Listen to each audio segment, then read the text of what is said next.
Time to show you some of this morning's headlines from around the globe. The San Jose Mercury News says Apple earned $7.7 billion in the third quarter. That is the biggest earnings gain in nearly 2 years. Apple sold more than 35 million iPhones in that time. It is also gearing up to release a smartwatch. Apple was granted a patent Tuesday for a device called iTime.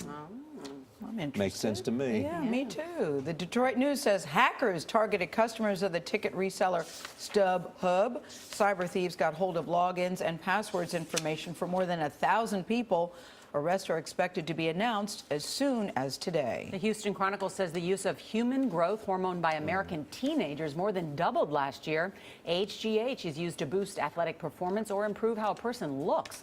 11% of the high school students questioned by the Partnership for Drug-Free Kids say they use synthetic HGH at least once. Teen use of steroids jumped from 5 to 7% over the same period. Business Insider says McDonald's fired a worker who left her child unattended at a park. Deborah Harrell was arrested July 1st and charged with unlawful neglect. She left her 9-year-old daughter at a park to play while working at a shift at the fast food giant. Someone saw the girl and called police. Harrell is a single mother.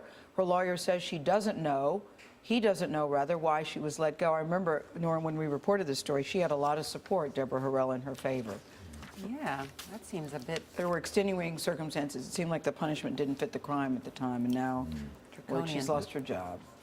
The New York Daily News says all 35,000 officers in the New York City Police Department will be retrained in the use of force. The order comes after Eric Garner died in police custody early this month. A video shows an officer putting him in an apparent chokehold, which would violate department policy.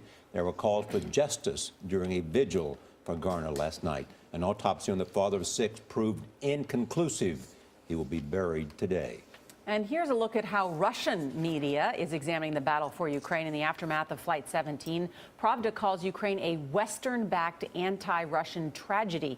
The opinion piece slams media outside the country for accusing Russia of supporting what the author calls freedom fighters in Ukraine.